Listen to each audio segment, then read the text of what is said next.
본 방송에서 제공하는 투자 정보는 투자 판단에 대한 조언입니다. 방송에서 제공하는 주식의 가치, 가격 상승 및 가격 하락에 대해서는 방송사에서 보장하지 않습니다. 헤드라인 뉴스입니다. 뉴욕 증시에서 S&P 500 지수와 나스닥 지수가 미국 경제에 대한 낙관론이 지속되면서 사상 최고치를 경신했습니다. 뉴욕 증권거래소에서 S&P 500 지수는 전장보다 0.17% 오른 2,747.71의 거래를 마쳤고 기술주 중심의 나스닥 지수는 0.29% 높은 7,157.39의 장을 마감했습니다. 반면 다우존스 지수는 전장보다 0.05% 하락하며 25,283.00으로 약보합 마감했습니다.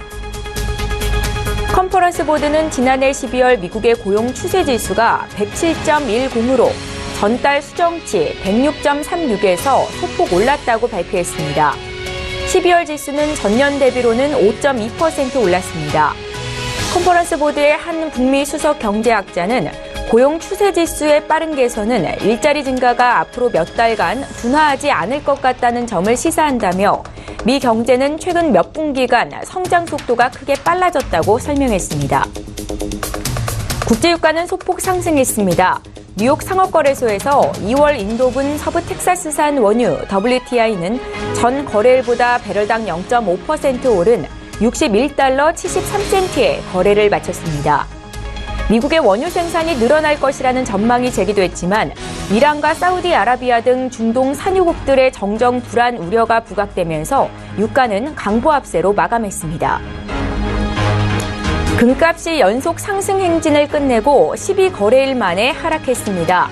달러 인덱스가 장중 0.4% 오르는 등 달러 강세가 금값의 연속 상승 기록에 제동을 걸었습니다. 뉴욕 상업거래소에서 2월물 금값은 전일 대비 온스당 0.1% 떨어진 1,320달러 40센트에 거래를 마쳤습니다.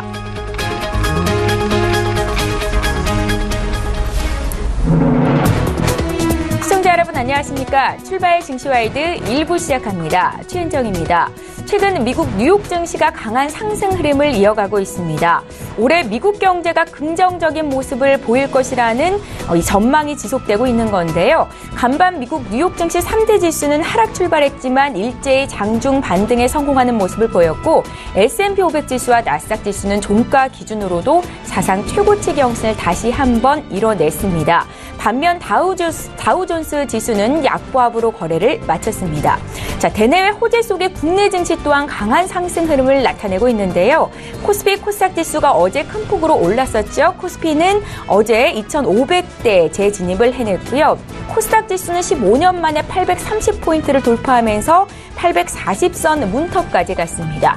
자, 오늘 국내 증시 움직임은 어떨지 증시에 영향을 미칠 국내외 이슈 분석 일부 시간에 도와드릴 겁니다. 1월 9일이죠. 화요일 출중 일부 시간 지금 본격적으로 시작합니다.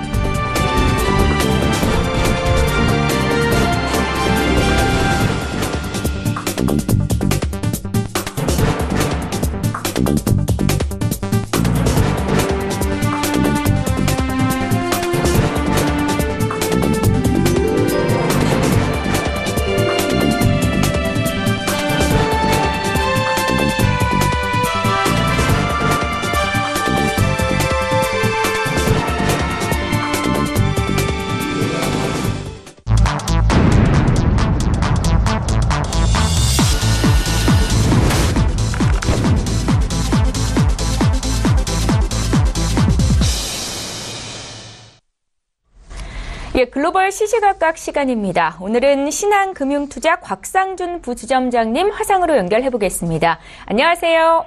네, 안녕하십니까. 곽상준입니다. 예, 반갑습니다.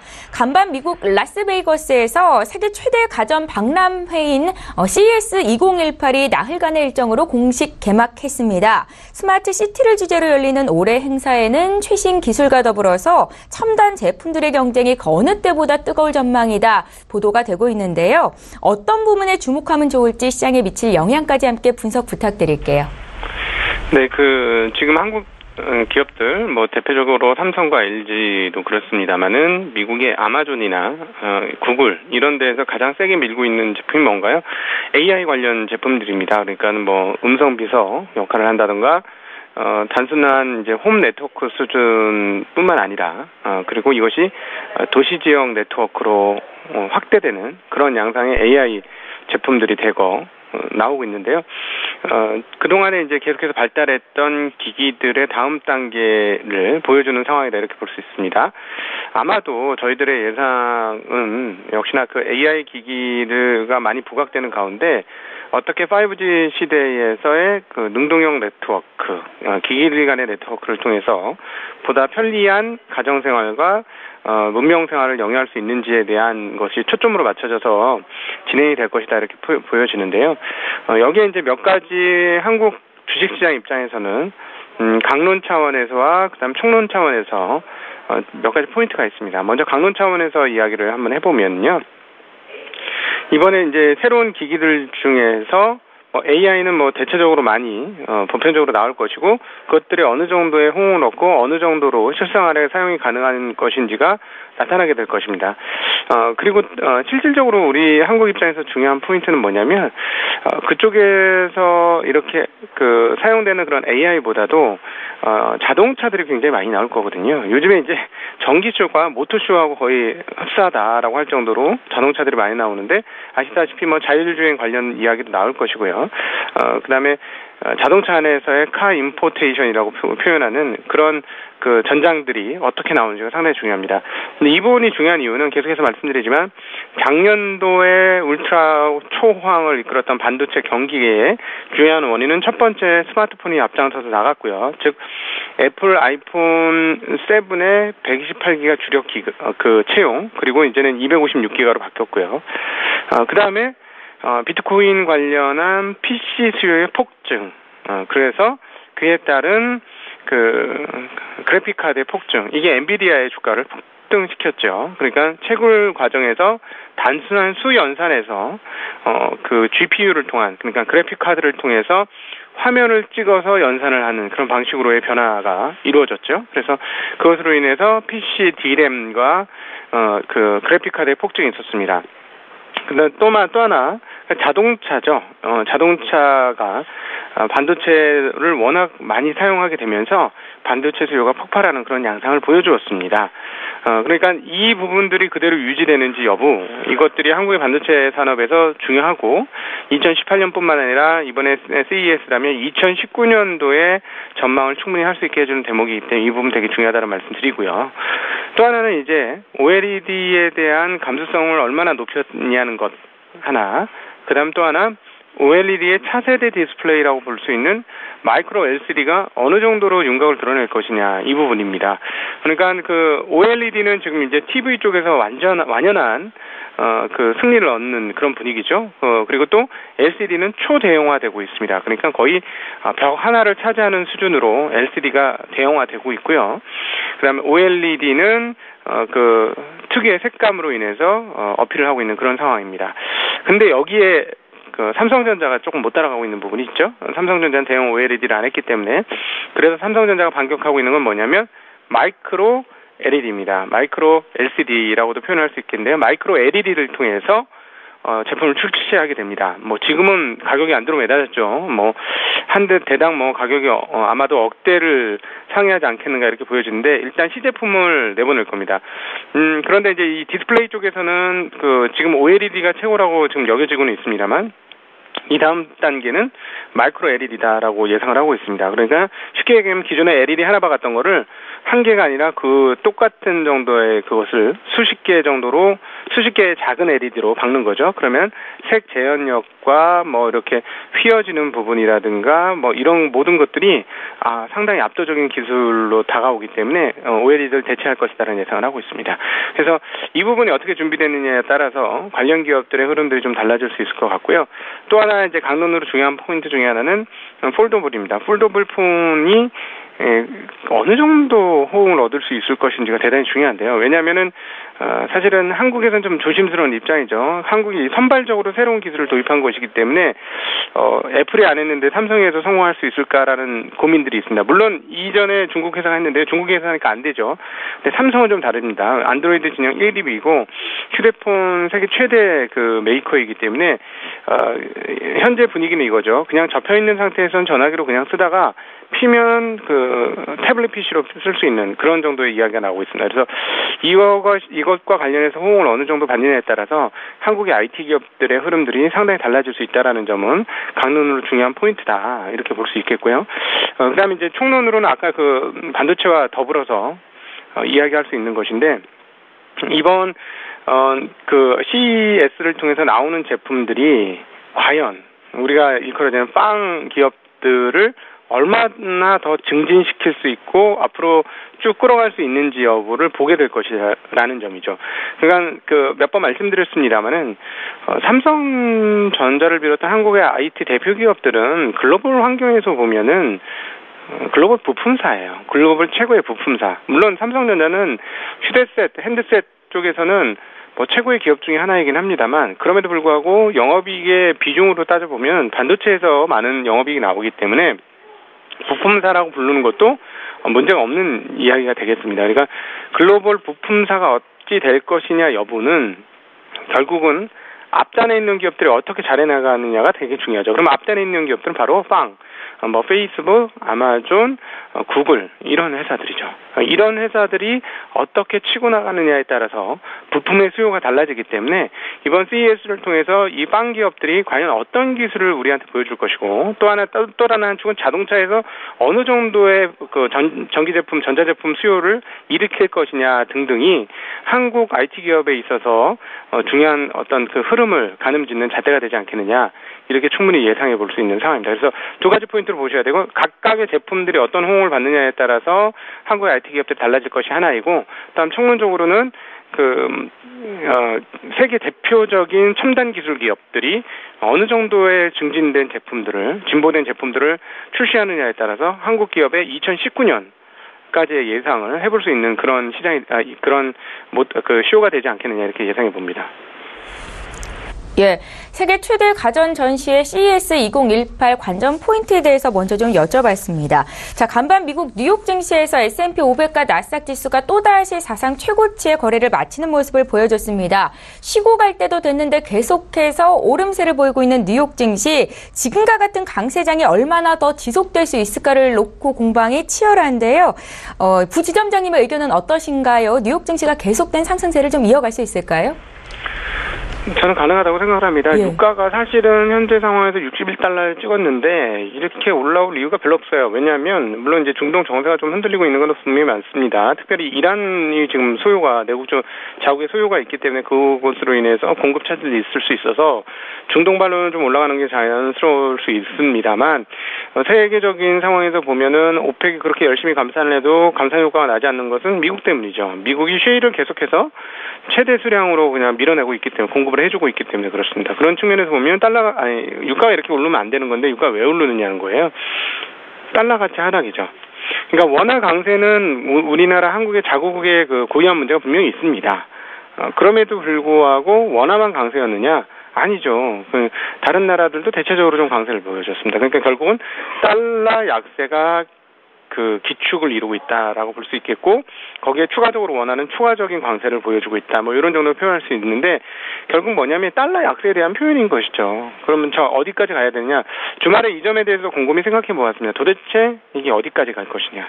한번 고민을 해봤습니다. 그래서 그냥 러프한 거지만 한번 생각을 공유해보자는 차원으로 이런 생각을 통해서 시장을 이해해보자는 차원으로 말씀을 드리면 2008년도 리만 사태 이전에 미국에 유통되는 달러는 8,500억 달러였다는 건 잘 아실 것이고요.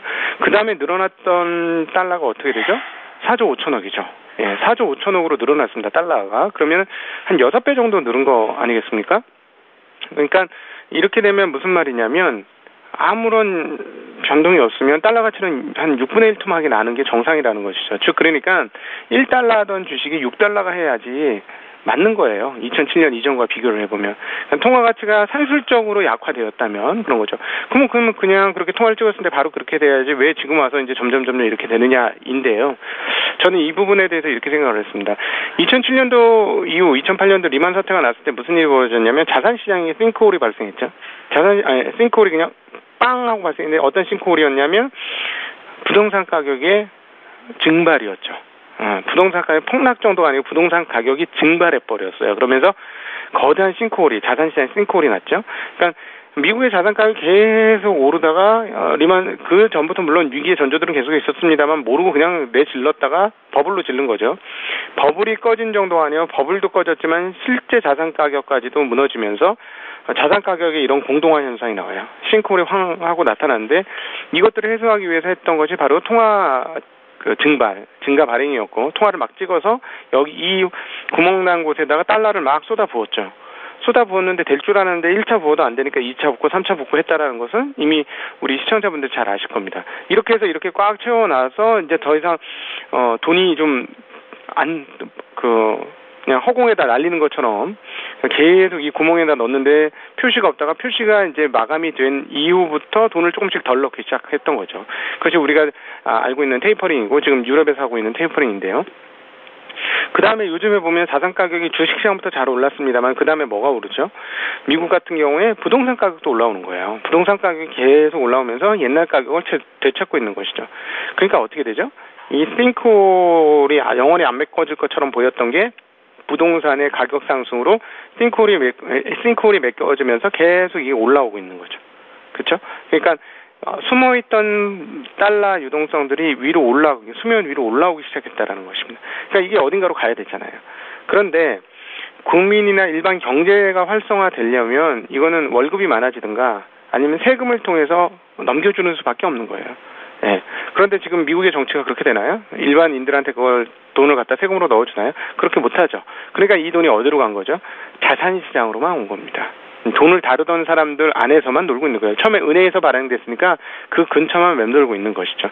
그러니까 주식 가격이 상승을 하고 그 다음으로 부동산 가격이 상승을 하게 되는 그런 상황에 이르렀다라고 보는 것이 그 정당한 해석이 되지 않겠느냐, 합리적인 해석이 되지 않겠느냐 이렇게 생각을 합니다. 그러니까 이런 측면에서 보면 지금 미국은 오히려 이렇게 보시면 될 것 같아요. 미국의 현재 상황들을 이끌었던 최고 수혜, 즉 미국의 경기는 활성화되고 있는 것 같은데 물가가 떨어지는데 핵심적인 역할을 했던 것이 뭐죠? 기업들이죠. 그러니까 아마존 그리고 그 우버 뭐 이런 회사들 아니겠습니까? 에어비앤비 뭐 이런 회사들, 애플, 구글 이런 회사들이에요. 이런 회사들이 이 그 자산의 그 달러 가치 약세가 되는 그 자산 가격이 반등하는 이 과정, 그래서 통화가 수면 위로 올라오는 과정에 모든 수혜를 받은 거죠. 싹 갖고 갔죠. 그래서 주가가 엄청나게 상승한 거 아닙니까? 왜냐하면 얘네들이 모든 수혜를 입고 있으니까요. 그런 상황이었는데 만약에 여기서 더 오른다면 제 판단에는 다른 것들도 다 오르게 되지 않겠는가 보여집니다. 최근에 이제 미국의 은행주들이 작년도에 상당히 좋은 흐름들을 보여주었죠. 그러니까 결국 이 통화가 수면 밑에 잠겨 있었던 것들이 올라오기 시작하면서 부동산 가격 상승과 더불어서 그러니까 그 자산들이 점점 퍼지는 그런 양상들을 나타내고 있습니다. 그러니까 오히려 어떤 면에서 보면 확산되는 양상을 보일 가능성이 상당히 있다는 거죠. 사실 작년도 한국 시장이 삼성전자로 집중되면서 오르면서 다른 주식 갖고 있었던 사람 재미가 없었는데 올해 들어와서 조금 이게 넓게 좀 퍼지는 상황이잖아요. 그럼 미국도 그런 마찬가지의 시장 흐름이 되지 않겠는가. 그렇기 때문에 최근에 나스닥의 상승 속도가 조금 더 그 다른 여타 지수에 비해서 더 빠르게 나타나고 있는 건 아닌가. 이렇게 해석해 볼 수 있겠습니다. 그렇다면 이것은 한국 시장으로 환원시켜서 보면 달러 가치가 하락을 한 것이 반영되어야 되는 상황입니다. 국제적으로. 그런 측면에서 보면 그 반도체 사이클의 어떤 절벽이 나타나는 것에 대한 두려움으로 인해서 반도체 주식들이 못 오르고 있는데, 그럼에도 불구하고 달러 가치 약세를 감안해 본다면 한국의 기술주들이 너무 싸기 때문에 이쪽으로 매기가 들어오면서 충분히 오를 수 있다는 것. 이건 거래소 기준이고요. 또 하나의 측면은 뭐냐면 한국 입장에서는 지난 화요일에도 말씀을 드렸습니다만은 다른 쪽 자산은 계속 막히고 있잖아요. 특별히 부동산 자산은 막혔잖아요. 이게 이제 심리적으로 바뀌는데 1년 정도 더 걸릴 겁니다. 사람들 부동산 여전히 된다고 생각해요. 왜냐하면 달리오던 관성이 있었기 때문에 멈출 수가 없는 거예요. 자동차 100km 달리다가 엑셀에서 발 띄었다고 딱 쓰는 거 아니지 않습니까? 그러니까 1년 정도는 더 갈 겁니다. 그러나 1년 지나고 보면 자동차가 서 있겠죠. 예, 그것들을 느끼게 될 겁니다. 그러면 그 과정에서 사람들은 점점 이게 다른 자산이 좋겠구나라는 생각을 할 거고요. 결국 그 다른 자산 중에 대표 자산은 정부에선 정책적으로 주식 자산을 밀고 있는 것입니다. 그래서 올해 들어오면서 중소형주가 좋을 것이고 코스닥이 좋을 것이라고 상당히 강하게, 제가 보수적인 사람이고 겁 많은 사람인데도 불구하고 엄청나게 세게 얘기하고 1,000원 그냥 넘을 것이다, 그리고 1,500도 갈 것이다라고 제가 언론에서 얘기하는 이유가 이 보통 흐름이 아니라는 것이죠. 그래서 그 세계적인 흐름도 그렇고 국내적인 흐름도 이렇기 때문에 이것들을 감안하시면서 투자를 하시는 게 좋겠다. 중간중간에 이렇게 조정은 있을 수 있습니다만 올 한 해 큰 틀에서 보면 상당히 좋은 흐름들을 보여줄 것이고 중소형주는 더 좋은 모습을 보여줄 것이다. 조금 가파르게 올라가서 숨이 차는 부분들이 있습니다. 이럴 때마다 한 번씩 조정은 할 것이고요. 조정을 하면 조정이 생각보다 길지 않게 나타나고 다시 한번 재상승이 일어나는 그런 흐름들이 연속될 가능성이 높은 것이 최근의 한국장 아니겠느냐 이렇게 생각합니다. 예, 잘 알겠습니다. 증시에 영향을 미칠 이슈 분석 도와드렸고요. 지금까지 신한금융투자의 곽상준 부지점장 의견 들어봤습니다. 고맙습니다. 네, 감사합니다.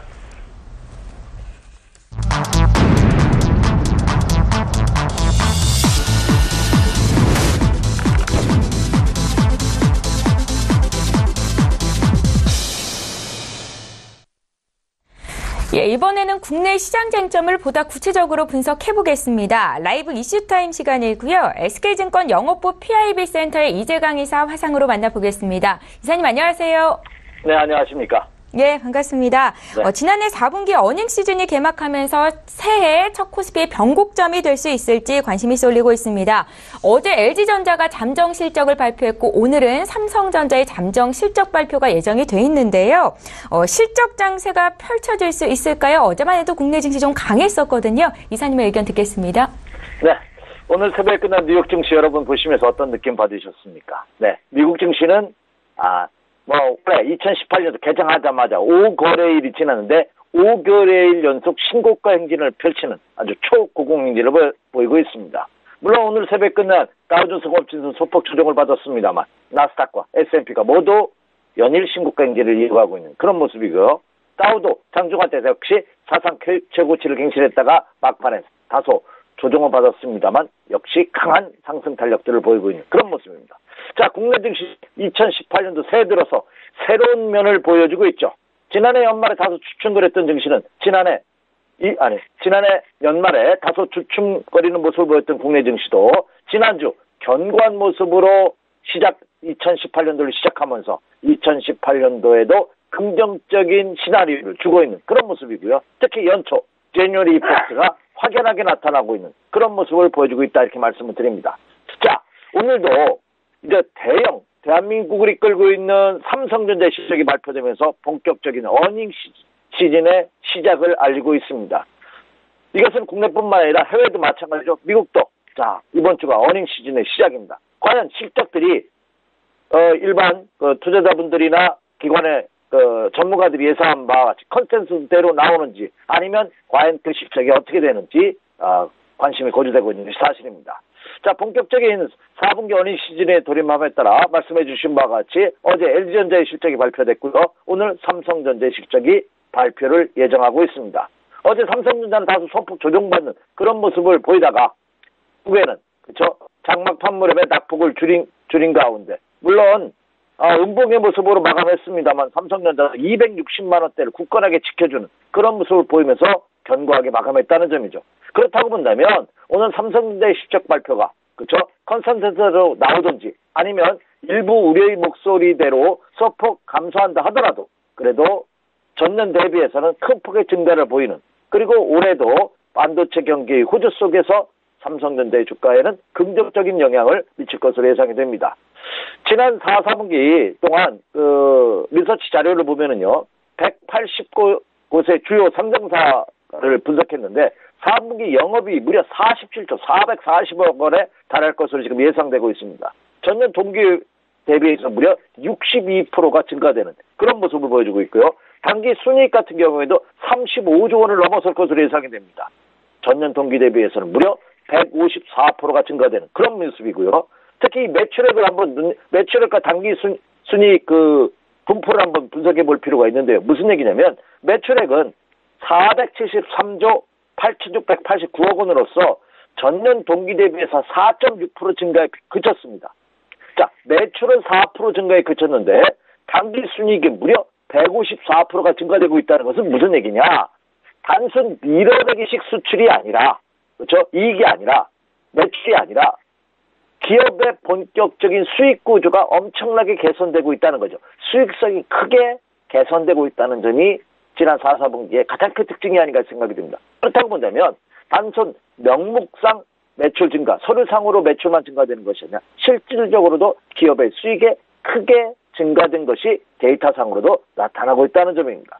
자, 그렇다고 본다면 지난 4, 4분기 이렇게 실적이 크게 개선된 그 요인을 한번 우리가 분석해 볼 필요가 있겠죠. 한번 간단하게 들여다보니까 역시 삼성전자, SK 하이닉스가 이끄는 반도체 및 대형 IT주들이 상승을 이끌었다는 것이 수치상으로도 나타나고 있습니다.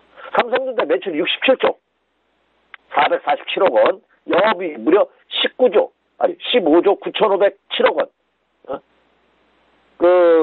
사상 최대 영업이익이 3분기 연속 지속 것으로 예상이 됩니다. 매출액 같은 경우는 전년 대비 25%, 영업이익 무려 73%가 크게 증가되는 그런 모습입니다. 물론 일부 의견에 따르면 삼성전자가 이 시장의 컨센서스보다 다소 영업이익이 하향할 수 있겠다 하는 얘기는 나오고 있습니다. 무슨 얘기냐면 지난해 연말에 반도체 분야의 특별 상여금 지급, 그리고 중저가 스마트폰의 그 매출액 감소, 그리고 원화가 특히 강세를 보이고 있죠.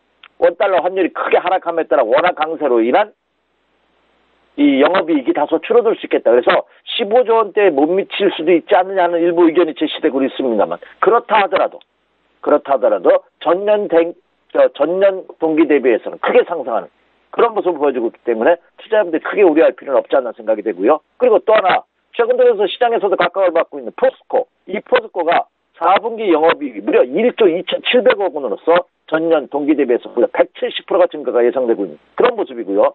이들 반도체와 IT, 철강업 중 이외에도 게임, 소프트웨어, 은행, 증권, 건설, 제약, 섬유, 의복, 그리고 식료품, 기계업 중이 호실적으로 예상되고 있는 그런 모습을 보여주고 있습니다. 물론 최근 시장에서도 약세를 보이고 지난해 연말에 크게 약세를 보였던 조선이나 자동차, 전력, 백화점, 그리고 음료수나 디스플레이 업종에서는 마이너스 성장세가 예상되고는 있습니다만 그러나 여기서 여러분들 주의할 것이 있습니다. 그렇다면 마이너스 성장세를 보이고 있는 업종은 다 매도하고 플러스 성장세를 보일 것으로 예상되는 종목은 매수해야 돼. 그건 아니다는 얘기죠. 왜냐하면 주가는 선반영되고 있기 때문에 이것은 시장 컨센서스의 그 매출 전망치를 말씀드린 거고요. 매매하고는 좀 더 다른 면이 있다는 점, 한 번 더 생각해야 될 점이 있다는 점은 꼭 명심해 주시기 바랍니다. 예.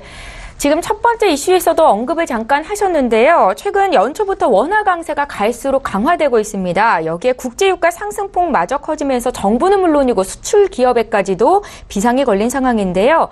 경기 회복기에 들어서 있는 우리 경제에 빨간불이 켜진 건 아닌지 환율의 움직임 좀 봐주십시오, 이사님. 네, 이 원달러 환율이 굉장히 중요하다는 말씀 드렸습니다. 아직까지는 우리나라 증시는 천수답 장세에서 벗어나지 못하고 있습니다. 천수답이라는 게 뭐죠? 과거 농경사회에서는 비가 와야지만 농사를 질 수가 있습니다. 물론 요즘은 댐이라든지 저수지가 많이 개발이 돼서 있습니다. 그래도 비가 오지 않으면 어려움을 겪고 있죠. 국내 증시도 마찬가지가 아닌가 생각이 됩니다. 외국인 투자가들 참 안이 꺾고 더러운 방송에서 이런 표현 써서 죄송합니다. 어쨌든 그런 면이 있습니다만 외국인 투자가들이 국내 증시에 미치는 영향은 거의 절대적입니다. 그렇죠. 그러니까 쉽게 말하면 외국인들이 매수해야지만 국내 증시가 올라가고 이들이 팔면은 여지없이 떨어지는 것을 이제까지 답해왔기 때문에 그렇죠. 자, 그렇다면 이 외국인 투자가들이 국내 증시에 진입하느냐 마느냐의 여부가 환율 시장과 굉장히 밀접한 연관관계를 갖고 있다는 점입니다. 자, 극단적으로 말해서 환율이 하락하는 게 주식시장이 좋겠습니까? 상승하는 게 좋겠습니까? 이렇게 질문을 하신다면 당연히 환율을 하락하는 것이 국내 시장에는 좋습니다. 외국인 관점에서 보면. 왜?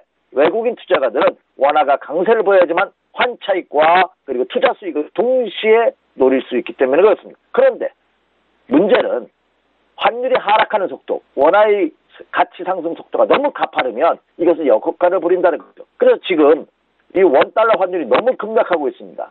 어제는 장중한 때 1,060원 선이 붕괴되는 38개월 만에 처음으로 1,050원대에 진입하는 그런 모습을 보였습니다. 물론 종가상으로는 전일 마감이 1,066원으로 3원 30전 상승하면서 마감됐습니다만 장중한 때 1,060원 선이 붕괴되는 그런 모습을 보여주고 있기 때문에 이 환율 시장에 초미의 관심이 불거지고 있는 것인가 생각이 됩니다.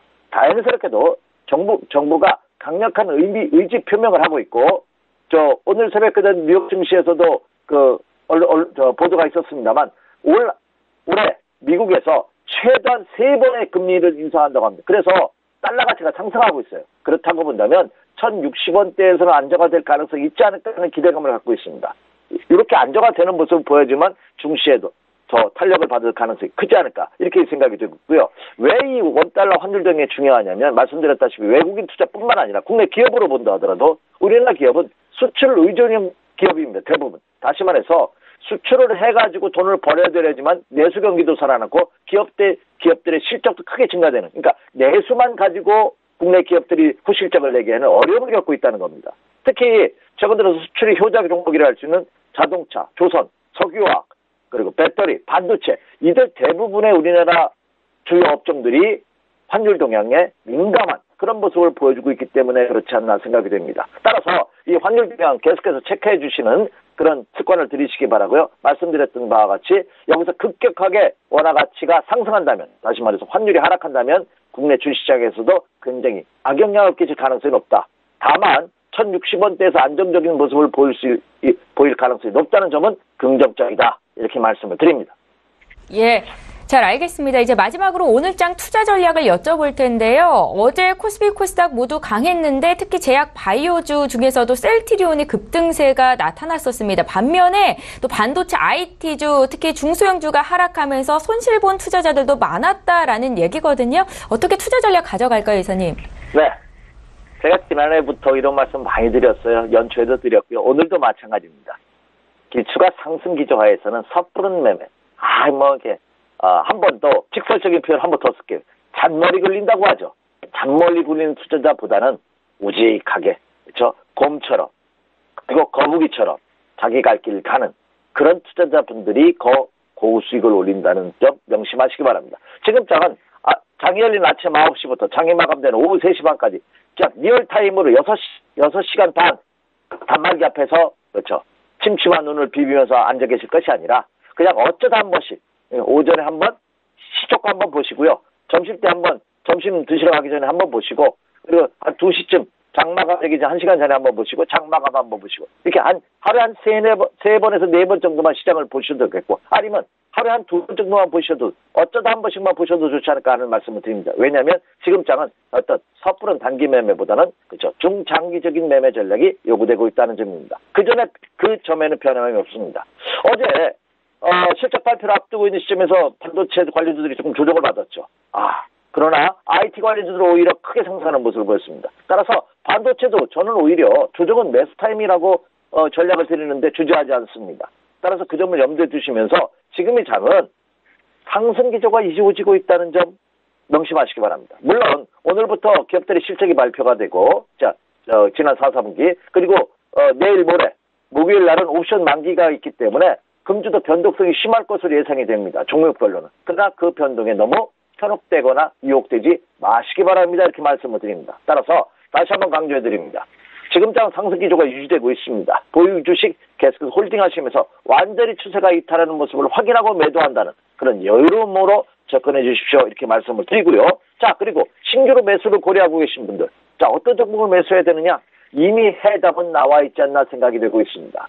제가 이 장을 굉장히 강한 장이라고 보는 이유 중에 가장 큰 이유 중에 하나가 뭐냐면 웬만한 약세장에서는요. 주도주가 꺾이면 2등주, 3등주 미리 꺾여서 쉽게 말해서 죽어버립니다.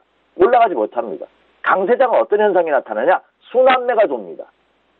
실적이 안 좋대, 전망이.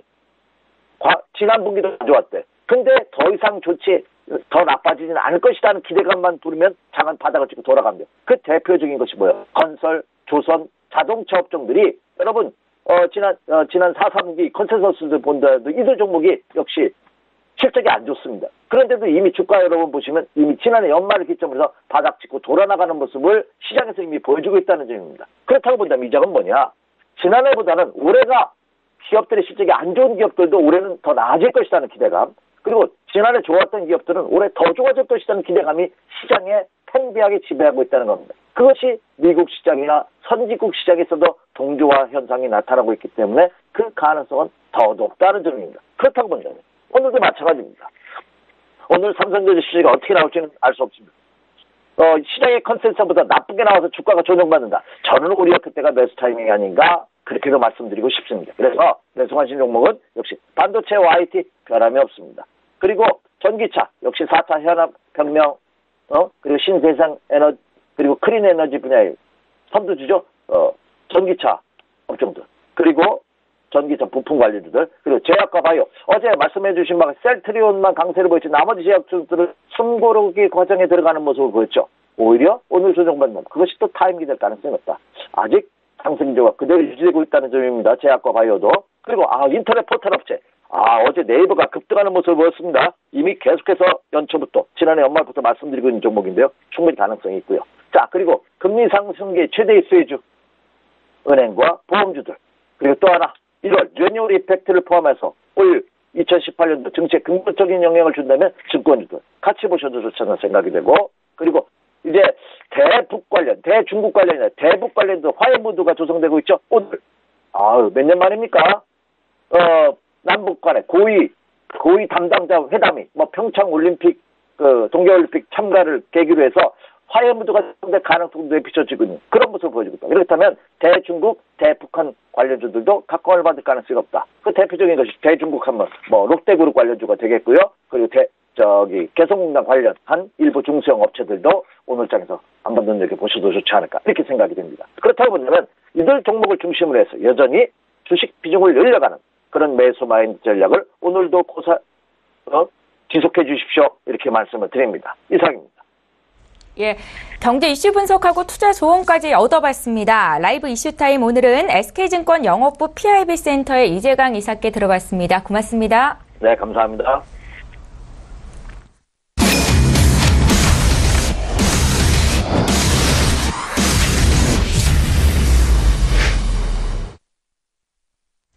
예, 1부의 마지막 코너죠. 선제 트레이더의 선물 하이킥 시간입니다. 선제 트레이더 오늘도 화상으로 만나보겠습니다. 안녕하세요.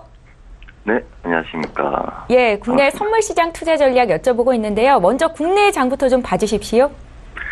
네, 우선 어제 지속적으로 상방세 여력들 갖고 있는 상태에서 상방 제약이 있어서 어제 저희는 매매를 이렇게 했습니다.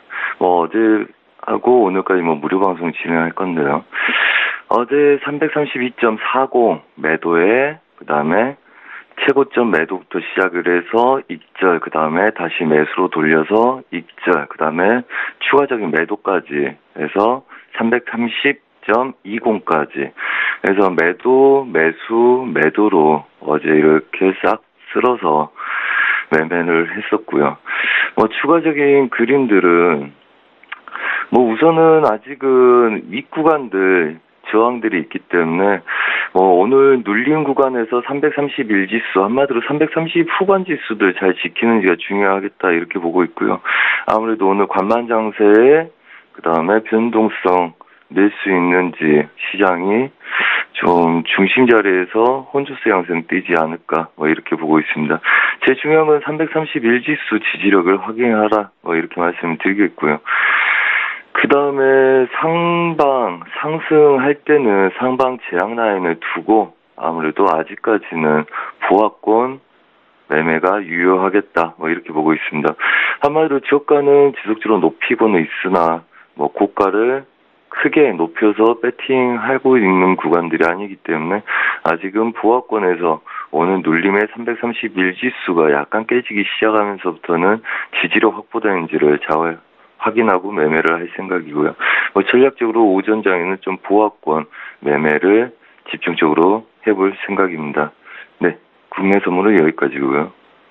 선재 트레이더님 오늘 무료 방송하신다고요? 잠시 뒤에 구체적으로 좀 안내해 주시고요. 이번에 해외 선물 시장 투자 전략 여쭙겠습니다. 네, 우선 달러 인덱스 전반적으로 중심 넘어서 안착한 다음에 그다음에 다시 전 고점 향해서 테스트 중인데요. 자, 유로 달러는 어제 이렇게 있습니다. 어제 말씀드렸다시피 이 구간 매도에 이렇게 끌고 여기까지 끌고 오겠다 이렇게 말씀드렸죠. 그래서 그냥 깨끗하게 정리를 하지 않고 어제 그림도 그대로 두고 있는데요. 그래서 어제 저희는 이 구간 매도에 그다음에 윗구간 제약을 막고 싸우는 걸로 매도 관점 봤고요. 정확하게 어제 찍었던 최대 하단부까지 목표를 드렸습니다. 한 2틱 정도 오차가 있는 상태고요. 그래서 이 구간부터는 단타, 반등, 매수가 유효하겠으나 여전히 저가 추가적인 그림들 있을 가능성들이 높기 때문에 반등하는 아이들은 지속적으로 매도로 눌러서 매도 그림을 확보해 보려고 하고요. 오전 중에는 눌림 매수 전략들 아시아 유럽장을 유효하겠다 이렇게 봅니다. 한마디로 아시아 유럽장의 지지력에서 매수 배팅을 지속적으로 볼 생각이고 유럽장에 좀 반등을 해준다면 다시 매도로 바꿔서 전략을 세울 생각입니다. 예상 지지력은 1.19700 한마디로 얘네들이 무너지게 되면 그 자리 목표가를 보겠다는 이야기죠. 그 다음에 예상 저항은 120600 윗자리를 열고 볼 생각이고요. 위에서 반등의 매도, 그 다음에 지금 아시아 유럽장은 우선 저항의 눌림 매수 전략 펼칠 생각이다. 이렇게 말씀드리겠습니다. 자, 그리고 크루드오일입니다. 자, 크루드오일 어제 이 구간들 보합 본다. 이렇게 말씀을 드렸었습니다. 자, 그래서 지금 보자면 우선은 예상 저항은 62.40대까지 오늘 열 생각이고요. 전반적으로 어제는 얘네들 오버슈팅 나오면 2호 자리까지 가능성이 있다. 이렇게 말씀드렸는데, 좀 더 여분을 두고 40대 저항을 보고 전략적으로 매매를 해야 될 것 같고요. 어제 61.40대 지지력에, 그 다음에 62.05까지 찍으러 가는 모습들, 저희가 전략적으로 배팅을 했었습니다. 그래서 오전 중에 매수로 한번 빼먹고요.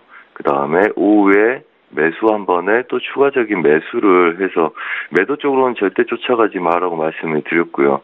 그 다음에 73자리, 그 다음에 어제 찍었던 97자리, 그 다음에 최종적으로 9호부터 2호 사이들 확인하러 가는 거니까 매도 배팅하지 말라고 말씀드렸습니다. 자, 그렇다면 얘네들은 목표가 62.05 어제 저희가 추가적인 목표가 봤던 자리들 다 찍었다고 보시면 되고요. 힙스 구간이 있다면 2호까지 한 20핀 내외가 있긴 하지만 이제부터는 고점 부근이기 때문에 반등 시 매도 전략, 그 다음에 눌림에서 매수 전략, 그래서 지표를 기다리는 보합권 매매 전략을 유효하겠다고 보고 있고요.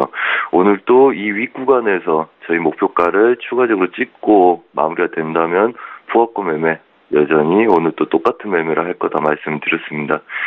자, 그렇다면 어제 50대, 40대, 30대까지 전체적으로 지지가 되어 왔기 때문에 여전히 오늘 또 50대부터 60대 사이에는 지지력 확보된다 생각을 하시고 여전히 박스권 매매 전략이 유효하겠다. 한마디로 예상 지지력들은 61.40을 볼 생각이고요. 그 다음 예상 저항은 62.40까지 백틱을 열고 좀 중간에서 저항점 자유롭게 매매를 리딩을 해볼 생각입니다. 자, 그리고 골드입니다. 자, 골드도 어제 분석해드렸던 거 그대로 놔두고 보여드리겠습니다. 자, 어제 이 구간대 보합권 매매 전략을 펼친다고 말씀을 드렸었습니다. 자, 그래서 윗구간에 오는 아이들은 지속적으로 매도 전략을 펼치고 우선은 이 구간을 깰 수 있는지를 보는 거였죠. 단 아래 구간에서는 매도, 매수 전략들 여전히 펼치라고 말씀을 드렸었고요. 어제 골드가 움직임들이 별로 없었습니다. 그래서 저희도 초반장에만 잠깐 매도, 매수 전략으로 손을 대다가 끝내 그냥 관망하는 구간에서 놔뒀고요. 이왕 건들 거면 우선은 반등 시 매도 전략 지속적으로 펼치라고 말씀을 드렸었습니다. 그래서 어제는 그렇게 매매를 했었고요.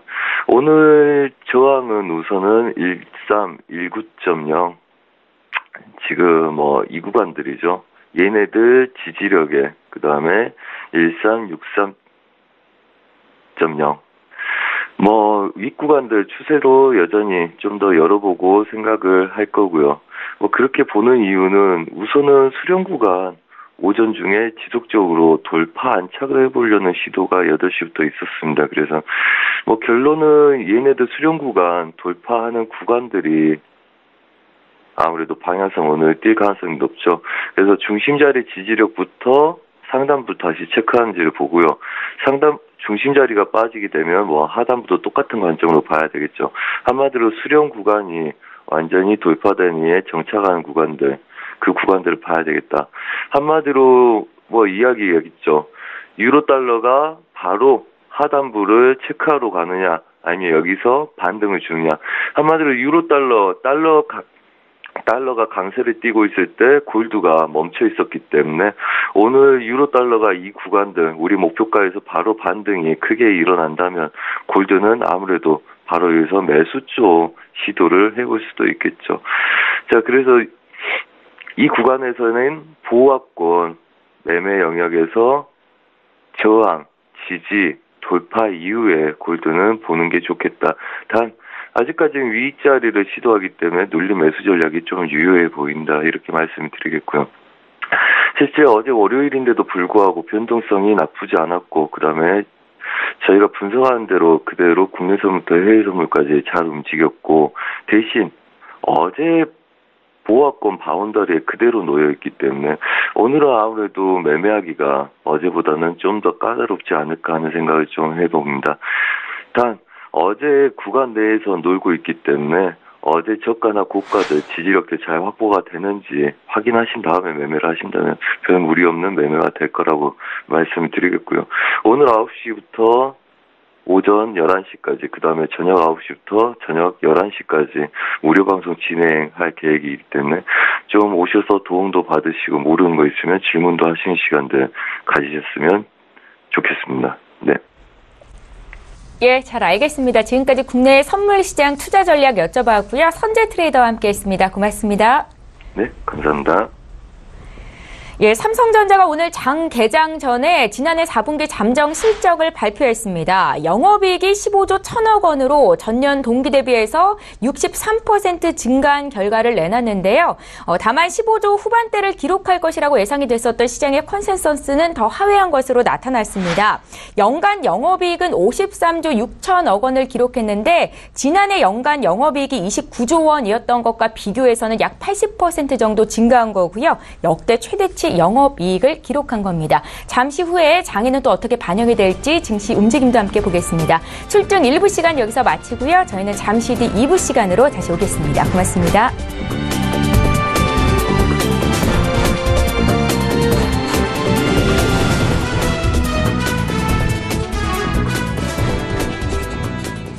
본 방송에서 제공하는 투자 정보는 투자 판단에 대한 조언입니다. 방송에서 제공하는 주식의 가치, 가격 상승 및 가격 하락에 대해서는 방송사에서 보장하지 않습니다.